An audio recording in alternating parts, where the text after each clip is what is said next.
নমস্কার বন্ধুরা, গল্পের হাটে আপনাদের সকলকে স্বাগত জানাই। বন্ধুরা, গল্পের হাটে আমার আজকের নিবেদন বিভূতিভূষণ বন্দ্যোপাধ্যায়ের রচিত গল্প অভিশাপ। গল্পটি শুনে ভালো লাগলে অবশ্যই ভিডিওটি লাইক, কমেন্ট, শেয়ার আর আমার চ্যানেলটিকে সাবস্ক্রাইব করে দেবেন। তাহলে চলুন বন্ধুরা, গল্পটি শুরু করা যাক। গল্প পাঠে আমি বৈশালী, আর আপনারা শুনছেন আজকের গল্প অভিশাপ।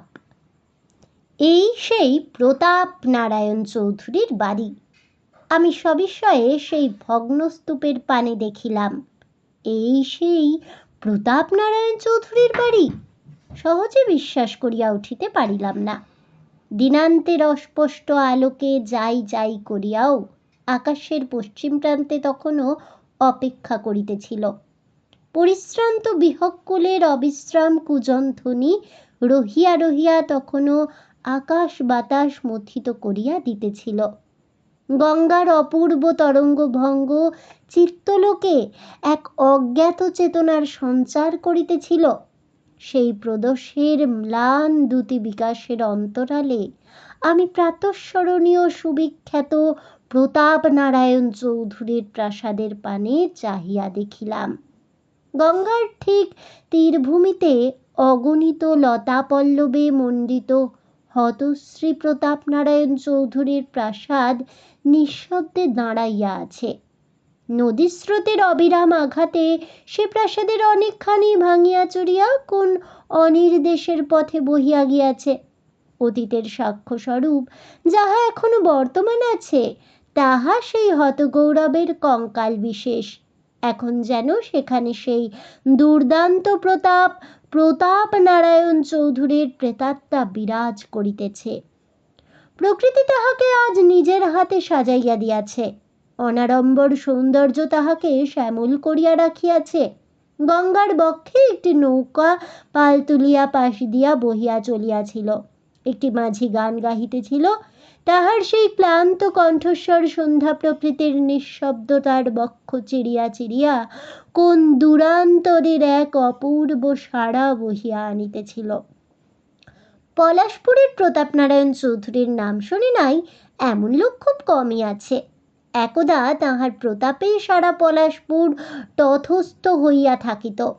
কিংবদন্তি আছে যে সেকালে নাকি বাঘে গরুতে নির্বিবাদে একই ঘাটে জল পান করিত। অত বড় ক্ষমতাশালী বুদ্ধিষ্ণু প্রতিপত্তিশালী জমিদার সেকালে খুব কমই ছিলেন। ইংরেজ রাজত্বের সূচনার দিন হইতে পলাশপুরের চৌধুরী বংশের উদ্ভব। ইংরেজ বাহাদুরকে সর্বপ্রকার সাহায্য করার পুরস্কার স্বরূপ ধূর্যটি নারায়ণ চৌধুরী এই পলাশপুরের জমিদারি লাভ করেন। ধূর্যটি নারায়ণ চৌধুরী বংশের আদি পুরুষ। তাহারই পৌত্র বিজয় নারায়ণ চৌধুরী সিপাহী বিদ্রোহের সময়ে ব্যারাকপুরের বিদ্রোহ দমনে ইংরেজদের সমর্থ হন। ইতিহাসে সেসব কথা নাই বটে, তবে সকলেই সে কথা জানিত। 1857 সালের মার্চ মাসের শেষ দিকে যখন দুর্যোগের ঘনঘটা ভারতবর্ষের রাজনৈতিক আকাশ কালো করিয়া দিয়াছিল, বিজয়নারায়ণ সে সময় ব্যারাকপুরে। সেদিনও এমন ছিল। ক্যাপ্টেন লরেন্স বিজয়নারায়ণ চৌধুরীর কর্মকুশলতায় তাহাকে স্বীয় তরবারি উপহার দিয়েছিলেন। বহুকাল সেই তরবারি চৌধুরী বংশের প্রাচীরে অতি সন্তর্পণে অতীত গৌরবের চিহ্ন স্বরূপ টাঙানো ছিল। বেলেডাঙ্গার কমল হালদারের সঙ্গে গ্রীষ্মের ছুটিতে তার দেশে গিয়াছিলাম বেড়াইতে। সন্ধ্যাকালে গঙ্গার তীরে ভ্রমণ করিতে করিতে পলাশপুরের চৌধুরী বাড়ির নিকট আসিয়া পড়িলাম। কমল বলিল, এই সেই প্রতাপ নারায়ণ চৌধুরীর বাড়ি। ইতিপূর্বে চৌধুরী বংশের অতীত কাহিনীর আমি অনেক কিছুই শুনিয়াছি। তাহাদের সেই বিরাট প্রাসাদের এই দুর্দশা দেখিয়া বাকশূন্য হইয়া গেলাম। এখন মানুষ এখানে বাস করে না, সেটি এখন হিংস্র পশুর লীলাভূমি হইয়া দাঁড়াইয়াছে। বিজয়নারায়ণ চৌধুরীর পুত্র প্রতাপ নারায়ণ চৌধুরীর সময় চৌধুরী বংশের গৌরব চরমে উঠিয়াছিল। চতুর্দিকে চৌধুরী বংশের প্রতিপত্তি ছড়াইয়া পড়িয়াছিল। প্রতাপ নারায়ণের সময়ে যেমন চৌধুরী বংশের গৌরব চরমে উঠিয়াছিল, সেই প্রতাপ নারায়ণের সময়েই তাহার আবার ভাঙনও শুরু হয়। অমানসিক দুশ্চরিত্রতা ও প্রচুর মোকদ্দমার ফলে তাহার পতন শুরু হয় মৃত্যুর কয়েক বছর পূর্বেই। ঔরঙ্গজেবের রাজত্বকালে মোগল সাম্রাজ্য যেমন চরম সীমায় উঠিয়াছিল, সেই ঔরঙ্গজেবের রাজত্বকালেই আবার তাহার পতনও শুরু হয়। বৃদ্ধ সম্রাট বহু দুঃখেই দূর দক্ষিণাপথে প্রাণ ত্যাগ করেন। ঔরঙ্গজেব ছিলেন চরিত্রবান ও ধার্মিক, আর প্রতাপ নারায়ণ ছিলেন ঠিক তাহার বিপরীত। তাহার অভিধানে চরিত্র বলিয়া কোনো শব্দ ছিল না। মদ ও মেয়ে মানুষ তাহার জীবনের একমাত্র উপাস্য, আর এছাড়া যেটুকু সময় পাইতেন তাহাতে মামলা মোকদ্দমার তদবির করতেন। তাহার ন্যায় নিখুঁতভাবে মোকদ্দমা তদবির করিতে সেকালে খুব কম লোকই পারিত, অথচ লেখাপড়ার তিনি ধার করিতেন না, আইন তো দূরের কথা। কত সতী রমণীর আর্তক্রন্দনে নিঃশব্দ রাত্রে চৌধুরী বংশের সুদীর্ঘ রংমহল যে ধ্বনিত হইয়া উঠিয়াছিল তাহার ইয়ত্তা নাই। তাহাদের সেই ব্যাকুল কণ্ঠধ্বনি ঝিল্লি রবের সহিত তালে তালে শব্দিত হইয়া মরিতেছে। তাহাদের বিকট অট্টহাস্য হয়তো এখনো ভগ্ন প্রাসাদের প্রাচীরে আঘাত খাইয়া খাইয়া ফিরিতেছে। তিনি বিবাহ করিয়াছিলেন ক্ষীরোদা সুন্দরীকে, আর ভালোবাসিয়াছিলেন পত্নীর বিধবা ভগিনী আভাময়ীকে। ক্ষীরোদা সুন্দরীর প্রতিবাদ করিবার সাহস হয় নাই, আর বাল্য বিধবা আভাময়ী প্রতাপ নারায়ণের প্রেমের তরঙ্গে সংক্ষুব্ধ হইয়া আত্মীয় স্বজনের বিষদৃষ্টি হইতে আত্মগোপন করিবার জন্য উদ্বন্ধনে প্রাণত্যাগ করেন। এ ঘটনার পর প্রতাপ নারায়ণ আর ক্ষীরোদা সুন্দরীর মুখ দর্শন করেন নাই। সেই অভাগী রমণী 4 মাসের শিশুপুত্র সূর্যনারায়ণ চৌধুরীকে বুকে লইয়া স্বামীর দৃষ্টিপথের অন্তরালে জীবন কাটাইয়া দিতে লাগিলেন, আর প্রতাপ নারায়ণের উচ্ছৃঙ্খলতার মাত্রা গেল বাড়িয়া। তিনি বাহির বাড়িতেই দিন কাটাইয়া দিতে লাগিলেন। আভাময়ীর প্রতি সমাজের এই অসহনীয় অত্যাচারের প্রতিকার স্বরূপ তিনি তাহার প্রজাদের শান্তির সংসারে দিতে লাগিলেন আগুন জ্বালাইয়া। গৃহস্থ বধূ বা গৃহস্থ কন্যা তাহার ক্ষুধিত দৃষ্টি হইতে অতি কষ্টে আত্মরক্ষা করিত। সারাদিন পথে পথে পাখি মারা বন্দুক কাঁধে লইয়া পাখি মারিয়া ফিরিতেন। সে পথে কোনো স্ত্রীলোকের বাহির হইবার সাহস ছিল না, আর তাহার সঙ্গে থাকিত কানা কালু সর্দার। কানা হইলে কি হয়, চক্ষু মানুষকেও সে হার মানাইতে পারিত। তাহার তীক্ষ্ণ বুদ্ধির বলে প্রতাপ নারায়ণের ক্ষুধা নিবৃত্ত হইত সহজেই। ইংরেজ রাজত্বের এমন ধরাবাঁধা আইন তখন ছিল না। প্রতাপ নারায়ণের মহল্লায় তাহার বিখ্যাত লাঠিয়ালদের দৌলতে কাহারও টু শব্দটি করিবার সামর্থ্য ছিল না। লাঠির জোরেই রাজ্য ভয় হইতে, আর লাঠির জোরেই রমণীর সতীত্ব লুণ্ঠন হইত। কিন্তু প্রতাপ নারায়ণ স্ত্রীলোকদের ঘৃণা করিতেন সর্বান্তকরণে। নারী নরকের সার। এই নারী তাহার জীবনের দিয়াছিল দাবানল জ্বালাইয়া। সেবার দুরন্ত বর্ষার এক অবিশ্রান্ত ধারাপতনের দিনে কালু কোথা হইতে এক অজ্ঞাতনামা রমণীকে বহিয়া আনিল। রাত্রি তখন 10টা। চারিদিকে সেই বর্ষা প্রকৃতির গুঞ্জন কোনো এক বিরোহিনীর আর্তক্রন্দনের ন্যায় ধ্বনিত হইতেছিল। কাহাকে হারানোর বেদনা যেন সারা বিশ্ব মথিত করিয়া রাখিয়াছিল। প্রতাপ নারায়ণ তখন সুরমা দিয়া তাহার নয়ন প্রান্তে রেখাপাত করিতেছিলেন। কালু আসিয়া ডাকিল, মহারাজ। প্রতাপ নারায়ণ হাঁকিলেন, কে ও? এসেছে? বিশ্রাম করতে বল। কত দূর থেকে আসছে? 7 ক্রোশ। কেমন? আপনার প্রাসাদ পাবার উপযুক্ত? উত্তম। প্রতাপ নারায়ণ দ্রুত সাজ সমাধা করিয়া প্রমোদ গৃহে উপস্থিত হইলেন। অভাগিনী তখন সেই বিলাস গৃহের এক কোণে বস্ত্রখণ্ডে সর্বাঙ্গ আবৃত করিয়া কাঁদিয়া মরিতেছিল। মনুষ্য পদশব্দে সে প্রতাপ নারায়ণের পানে চাহিয়াই বিকট শব্দে আঁতকাইয়া উঠিল। তাহার আয়ত আঁখি, সর্বোপরি তাহার সেই ভীতি সুন্দর দেহলতা প্রতাপ নারায়ণের প্রাণে এক উন্মাদনা জাগাইয়া দিল। প্রতাপ নারায়ণ তাহার নিকট গিয়া প্রশ্ন করিলেন, তোমার নাম? কোনো উত্তর পাইলেন না। পুনরায় বলিলেন, এই যে বিরাট প্রাসাদ, এই অতুল বৈভব সবই তোমার। তুমি আজ আমার রানী। সেই রমণী কহিল, হ্যাঁ, না না, আমি রানী হইতে চাই না। আমায় ভিখিরি থাকতে দিন। আপনার দুটি পায়ে পড়ি, আপনি আমাকে আমার স্বামী পুত্রের কাছে ফিরে যেতে দিন। কথা শেষে সে প্রতাপনারায়ণের পদপ্রান্তে পড়িল। প্রতাপনারায়ণ উৎকট হাসি হাসিয়া উঠিলেন, বলিলেন, অসম্ভব! জীবনে এমন নিখুঁত রূপ প্রতাপনারায়ণ আর দ্বিতীয়টি দেখেন নাই। তাহার সেই বিনাইয়া বিনাইয়া কান্না প্রতাপনারায়ণের নিকট বড় মধুর বলিয়া বোধ হইল। সে রমণী কহিল, আমায় ছেড়ে দিন, আপনার ভালো হবে। প্রতাপনারায়ণ হা হা করিয়া হাসিতে লাগিলেন, বলিলেন, আমার ভালো আমি চাই না। আপনি ধ্বংস হয়ে যাবেন, আপনার সর্বনাশ হবে, আমার অভিশাপে বাড়ি ঘর জ্বলে পুড়ে যাবে। প্রতাপনারায়ণ শিহরিয়া উঠিলেন। সে পুনরায় বলিল, যদি আমি যথার্থ সতী হয়ে থাকি তবে আমার অভিশাপ কখনো সহ্য করতে পারবেন না, আপনি নির্বংশ হবেন। অবলা রমণীর যে এমন করিয়া মানুষকে অভিশাপ দিবার ক্ষমতা আছে, ইহা ছিল প্রতাপনারায়ণের বিশ্বাসের অতীত। কিন্তু তিনি পরিণামদর্শী ছিলেন না আদৌ। তিনি ওই অবলার সাবধান বাণী শুনিলেন না। এই তাহার জীবনের শেষ শিকার। পরদিন সারা প্রাসাদে একটা দূরপনের বাসার বিষাদের ছায়াপাত হইল। সেদিন হইতে সেই রমণী আর উঠিল না বা আহার গ্রহণ করিল না। 2 দিন পূর্ব হইতেই সে উপবাস করিতেছিল। তিল তিল করিয়া সে শুকাইয়া মরিতে লাগিল। সকলে মুখ বিস্ময়ে অভাগীর পানে চাহিয়া রহিল। প্রতাপনারায়ণ ভয়ে ব্যাকুল চিত্তে গৃহত্যাগ করিয়া চলিয়া গেলেন। উহার বিষাক্ত দীর্ঘশ্বাস সহ্য করিবার সাহস তাহার ছিল না।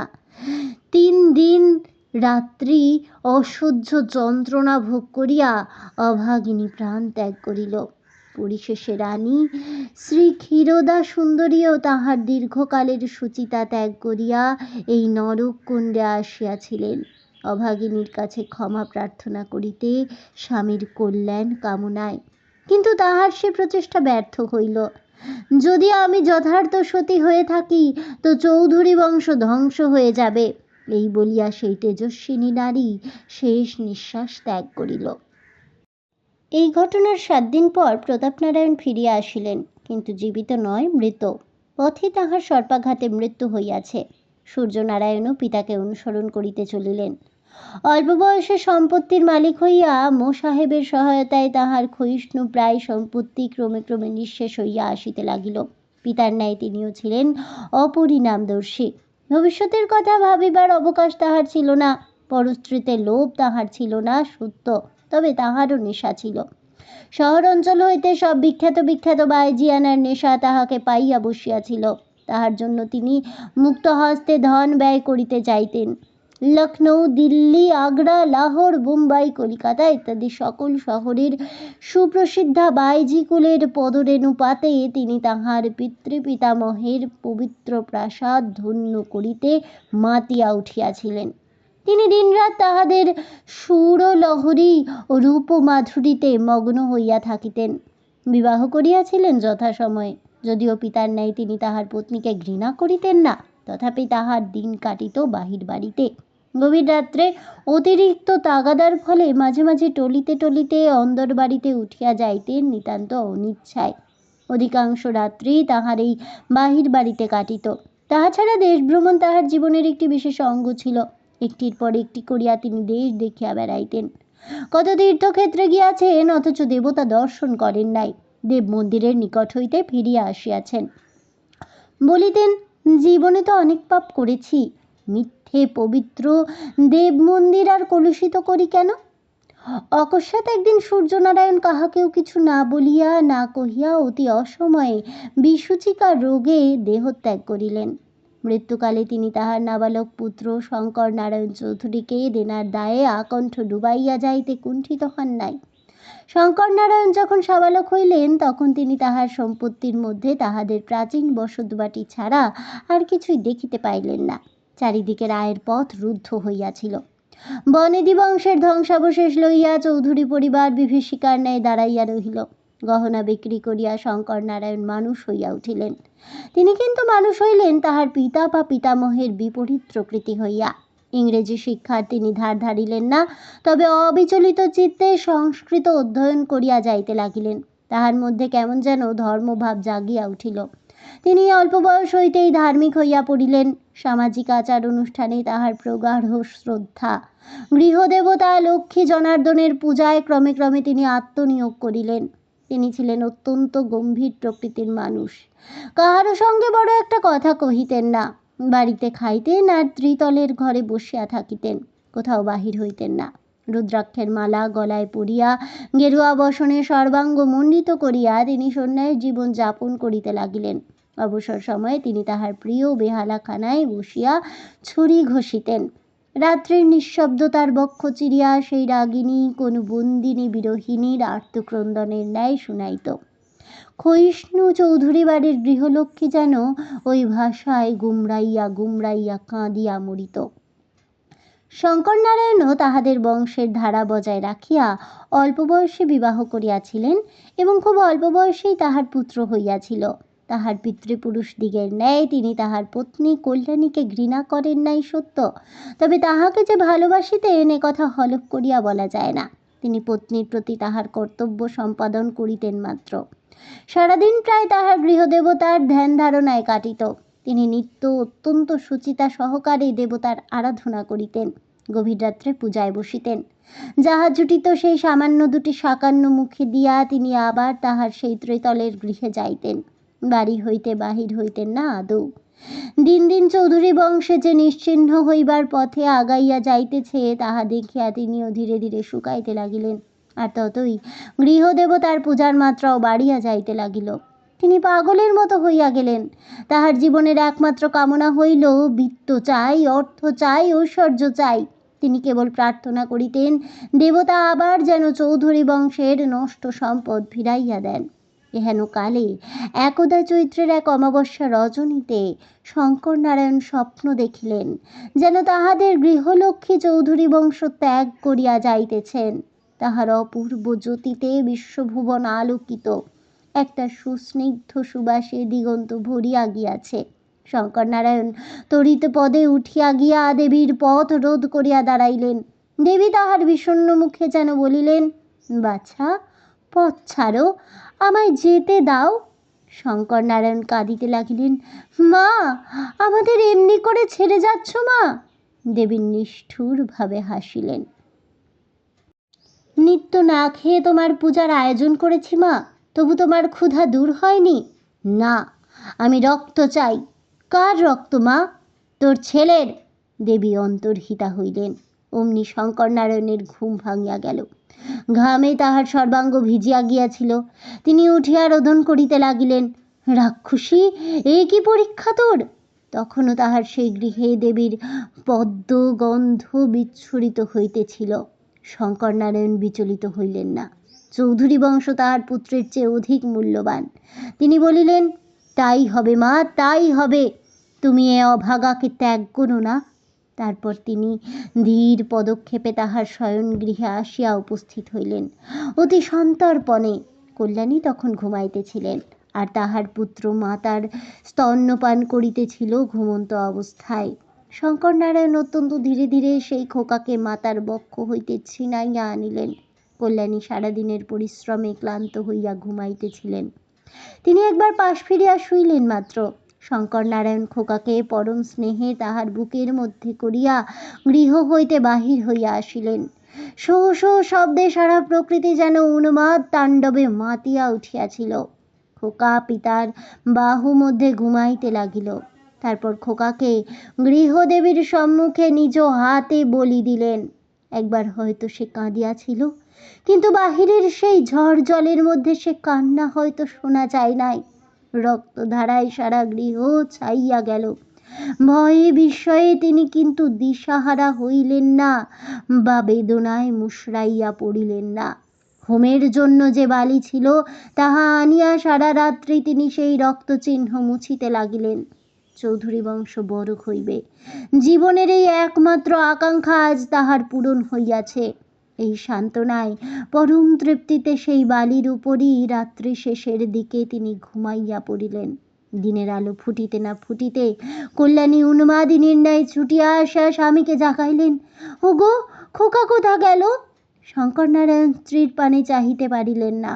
খোকার মৃতদেহ তখন ভাগীরথীর খরস্রোতে কোনো দূরান্তরে ভাসিয়া গিয়াছে। সেই রক্তমাখা বালুকা রাশি তাহার শেষ চিহ্ন। কল্যাণী আবার ডাকিলেন, ওগো, কথা কও, কথা কও, আমার খোকাকে এনে দাও। শঙ্করনারায়ণ আর কোনো কথা বলিতে পারিলেন না। জীবনে আর তিনি খুব কমই কথা বলেন। যাহা হোক, ব্যাপারটা আর চাপা রহিল না। বুদ্ধিমতী কল্যাণী ক্রমে ক্রমে সমস্ত ব্যাপারই অবগত হইলেন। সারাদিন তিনি আর উঠিলেন না, খাইলেন না। সেই দিন রাত্রে তিনিও কুলপ্লাবিনী জাহ্নবীর পুণ্য স্রোতে আত্মবিসর্জন দিয়া তাহার বড় আদরের খোকার সহিত মিলিত হইলেন। ব্যাপারটা ক্রমে ক্রমে রাষ্ট্র হইয়া পড়িল। এ ঘটনার কিছুদিন পর শঙ্করনারায়ণ চৌধুরীকেও আর পাওয়া গেল না। আজও পর্যন্ত তাহাকে পাওয়া যায় নাই। সে আজ 50 বছরের কথা। গৃহলক্ষ্মী এখনো সেই ভগ্নপ্রায় বংশহীন চৌধুরী বাড়ির অন্তরালে বন্দিনী আছেন কিনা জানি না। তবে মাঝে মাঝে ওই ধ্বংসস্তূপের মধ্য হইতে একটা চাপা হাসি পরম পরিতৃপ্তির সহিত বাহির হইয়া আসে। সেদিনও এমনি ঝড় উঠিয়াছিল। সেদিনও পশ্চিমের আকাশে একটা কালো মেঘ দিগন্ত ছাইয়া রহিয়া রহিয়া কাঁদিয়া মরিতেছিল। সেদিনও হয়তো ওই শ্মশান ঘাটের নিষ্পত্র ঝাউ গাছটার মাথায় বসিয়া একটা শকুন আর্তকণ্ঠে চিৎকার করিয়া মরিতেছিল। তাহলে বন্ধুরা, আমার আজকের এই গল্পটি শুনে কেমন লাগলো অবশ্যই আমাকে কমেন্টে জানাবেন। ভিডিওটি ভালো লেগে থাকলে লাইক শেয়ার করতে ভুলবেন না। আমার চ্যানেলের নতুন বন্ধু হয়ে থাকলে চ্যানেলটিকে সাবস্ক্রাইব করে দেবেন। পাশে থাকা বেল বাটনটি প্রেস করে রাখবেন নতুন গল্পের নোটিফিকেশন পাওয়ার জন্য। ফিরে আসছি পরবর্তী ভিডিও নিয়ে। ততক্ষণ সবাই ভালো থাকুন, সুস্থ থাকুন আর অবশ্যই সঙ্গে থাকুন আর দেখতে থাকুন গল্পের হাট।